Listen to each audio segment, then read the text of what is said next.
ನಮಸ್ಕಾರಗಳು.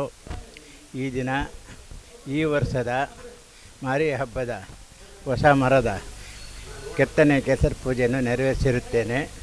ಈಗ ಈ ಮಾರಿಕಾಂಬಾ ದೇವಿ ಶಿವಮೊಗ್ಗದ ವಿಗ್ರಹವನ್ನು ನಾನು 1944ನೇ ಇಸವಿಯಿಂದ 60 ವರ್ಷದ ಮೇಲ್ಪಟ್ಟು ಮಾಡುತ್ತಾ ಬಂದಿದ್ದೇನೆ.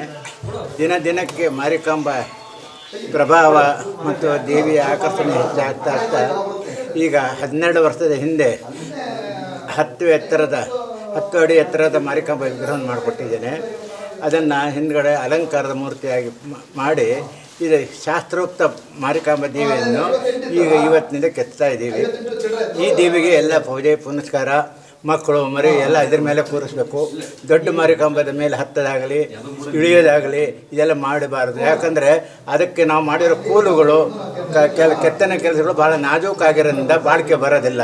ದಯವಿಟ್ಟು ಭಕ್ತರು ಸಹಕಾರ ಕೊಡಬೇಕು. ಈ ಏನೇ ನಿಮ್ಮ ಕಾರ್ಯಕ್ರಮ ಇದ್ದರೂ ಕೂಡ ಈ ಶಾಸ್ತ್ರೋಕ್ತ ಸಣ್ಣ ಮಾರಿಕಾಂಬಕ್ಕೆ ನೀವು ನೆರವೇರಿಸಬೇಕು ಅಂತ ನನ್ನ ಕಳಕಳಿಯ ಪ್ರಾರ್ಥನೆ.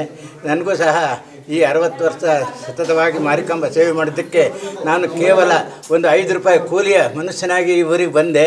ಈ ಮಾರಿಕಾಂಬಾ ಮತ್ತು ಶ್ರೀ ಸಿದ್ಧಿವಿನಾಯಕ ಸ್ವಾಮಿ ದಯೆಯಿಂದ ಇವತ್ತು ಮನೆ ಮಠ ಎಲ್ಲ ಸೌಭಾಗ್ಯಗಳನ್ನು ಕೊಟ್ಟು ನನಗೆ ಎಲ್ಲ ಪ್ರಶಸ್ತಿ, ಶಿಲ್ಪಿ ಜಗನ್ನಾಚಾರ್ಯ ಪ್ರಶಸ್ತಿ, ರಾಜ್ಯ ಪ್ರಶಸ್ತಿ, ಶಿಲ್ಪಕಲಾ ಅಕಾಡೆಮಿ ಪ್ರಶಸ್ತಿ, ಹಿಂದೂ ರಾಷ್ಟ್ರರತ್ನ ಪ್ರಶಸ್ತಿ, ಇನ್ನು ಮುಂತಾದ ಅನೇಕ ಪ್ರಶಸ್ತಿಗಳು ಬಂದಿರುತ್ತೆ.